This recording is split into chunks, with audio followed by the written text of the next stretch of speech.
couple of weeks ago, I am Nottingham's second funniest new comedian.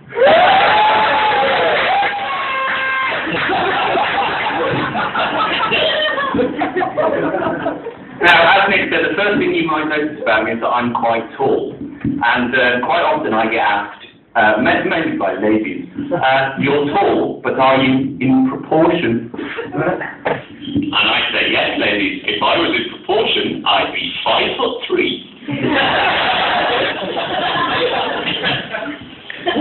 Everybody from Beeston? Yeah. I'm not from Beeston. I'm from a little place down the road called West Bridgeford. Some of you might know. It's quite posh, West Bridgeford, right? But I live in the rough end of it. Because our local shop, right, only has one type of hummus. We do have a coffee shop near where I live, but they sort of cater for like the shell suit wearing brigade. They only do two types of coffee. They do a cappuccino and an umbrochino, depending on what leisure wear you wear. I did wonder actually when they renamed it from Café des Amis to La Costa Coffee. I didn't know whether maybe going downhill. It's lovely to be here in Beeston doing this charity event for Oxjam today. I'm very pleased to be at. I think it's very important that we from West Bridgeford and Nottingham do what we can to support the poor people of Beeston.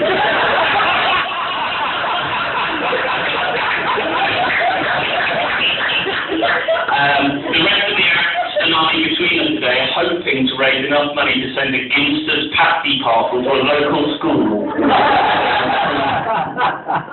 I joke though, but Britain does have the worst child poverty in Western Europe, right? They reckon that 3 million children will be in poverty in this country by 2015, which is why these events are not just taking place across the UK today. Only this morning we've had a package from an Ethiopian village called Tufa Bolo, who've also done some stand-up comedy, and they sent us a mosquito net for a child in Chilwell.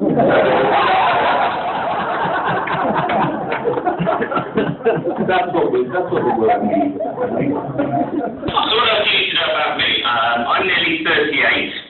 I know. And I used to be married to a buddy boiler, which clearly you don't know at the time. You only sort of find that out a bit later. And if anybody in the room's been in a relationship and maybe they've broken up with somebody and maybe you're divorced, maybe it's not gone all that well, you're probably like me. You probably wish you could go back in a time machine, perhaps, to the fateful day where you met that person for the first time. You could get out of your time machine, you could clap your eyes on them, and you could gun them down. But how I done that was I wouldn't have my daughter. She's 7 now. She's lovely. And a few years back I thought about having one of those DNA tests, you know, like they do on Jeremy Kyle. But I actually didn't go through with it at the last minute because I didn't want to face the prospect that my daughter wasn't 100% human. And one of the things that my ex-wife used to do is that when we used to get somebody round to the house, to like a plumber or a bloke comes to fix the telephone or something like that, she used to tell me it cost £50 more than it actually did, and then pocket the money herself. Right? And I only found out a few years later when I asked her how she'd managed to save up enough money to afford Heather Mills's divorce lawyer. She did get her money worth, to be fair, because he said to me, he took me to one side very early and said, look, if this goes to court, my friend, it's going to cost you an arm and a leg. And the only thing I basically got left out of the divorce was the television. Right? My television, which for a few years has served me quite well. But the problem with it now is that the more and more stuff they broadcast in widescreen, it doesn't fit on the telly anymore. And I first noticed this watching an episode of Glee, while my wife was watching an episode of Glee, where a couple of the characters were throwing a ball to one another across the screen. Now, because of my telly, you couldn't actually see either of the people. You could just see the ball going. So after watching the episode of Glee, or Le, as it's become known in our house, it's getting increasingly difficult. Like I just really enjoyed watching the latest series of Oxjam. with on Barramar. That was really good. And it's the final episode of Pook tomorrow on the BBC. And the other week we sat down on a Saturday night and we saw this new game show. We thought, this sounds fun. Sit down, get a pizza, get a bottle of wine out, the wife, watch the telly. We'll watch One with the Wind. Turned out to be a film, like a 1930s film. And then one night I thought, right, I'll stay up a bit late, you know, Mrs. has gone to bed, I'll watch a bit of telly. I saw a programme that took my fancy, so I thought I'll stay up and I'll watch Inner Lady. Not at all what I expected. Not as disappointed, to be fair, as I was with Escape to the Cunt.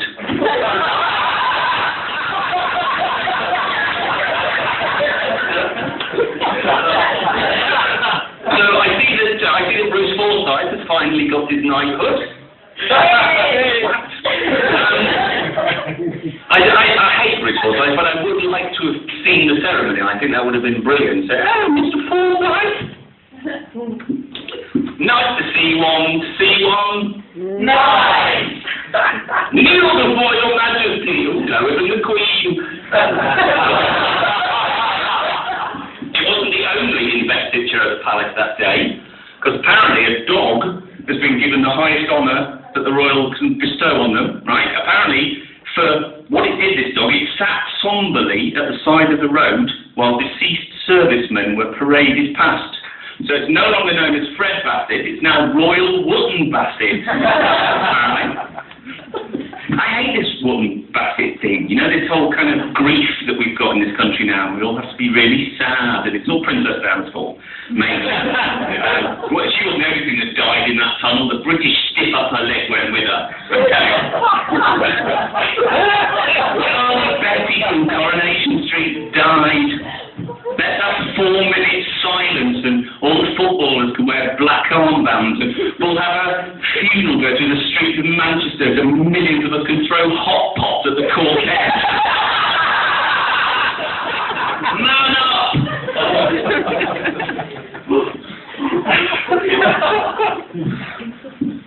So, anybody got tickets to the Olympics? No? Yeah. I wanted Olympics tickets, actually. I applied for the beach volleyball tickets. Not because I'm particularly interested in volleyball or the volleyball-wearing people, but because it's being held in Horse Guards Parade. Right? Have you noticed in London it's being held in Horse Guards Parade? So, trained athletes from, like, Rio de Janeiro and the Copacabana will have trained for 4 years for their shot at Olympic glory to perform their event in the equivalent of the Nottingham Riviera. They're not going to be able to perform for, like, unemployed people in deck chairs and children in their underpants. And I gather that the guy who's like the organiser of the Olympic Marathon Committee apparently has resigned. This is true because they can't agree a route for the marathon at the Olympics to go through London. Okay.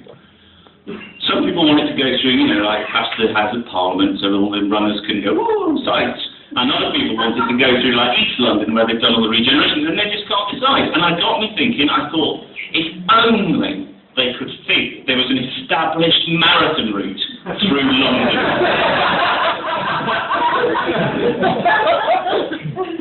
And now, of course, after the Olympics comes the Paralympics. Yeah? I like the Paralympics. I think it's way better than the Olympics, right? Because not only do you have to do your sports, you've got to do it jumping out of an aeroplane. It's amazing. I get the paragliding, I get the parachuting, right? I don't get the parachuting at all. Did you get any rioting in Beeston? See, now that we have civil unrest in West Bridgford, I was at Marks and Spencer's, right? They put £1 on a bottle of Chateauneuf du Pape. I definitely heard women tutting at the till. Definitely. And that's what we do civil unrest quite badly in this country, because President Mubarak, right, 29 years he was in charge of Egypt, right? Colonel Gaddafi, 42 years in charge of Libya.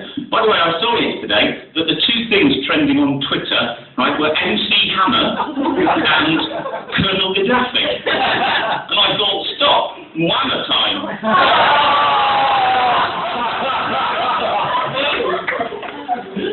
But, you know, iconic picture Italy and people in Egypt, you know, camping out in the market squares, and they fought decades for their freedom and stuff, and you get these beautiful photos that journalists have taken, right? This is the iconic photo of our civil disobedience in Nottingham, right? That's Sports Direct boarded up. That's the limit to our popular revolution, right? Sports Direct. If you got into Sports Direct and looted it and came out with all you could carry, right, you'd have about £15 worth of slamming Gillette-ware. I don't know why you would bother. It's the only place where you can go in to buy a tennis racket, right, and come out with a 2012 Snoop Dogg calendar. My PC broke down the other day. I got the 6 scariest words you can hear in like an electronic context. It went, "You must do a Windows update." That's alright. So I pushed the button. I thought, this is going to take a little bit of time. So I pushed the button to start it, and I thought I'll go and watch the telly for a bit. So I watched a bit of that El Gibson film, Rave Here. That's good. And then I watched that Winona Ryder film about the lady with the tiny uterus. I think it's called Ickle Womb. And then I watched a bit of Dick Van Dyke in Hitty Hitty Bang Bar. That was brilliant. And came back to the computer, and I had the blue screen of death. You know, the one where it's just, oh, Christ. So I packed it up and I took it to our local computer repairman, and you know, he did what he did with it. He put some new software in and reinstalled it and all this sort of thing. And it's working now. And the beautiful thing about it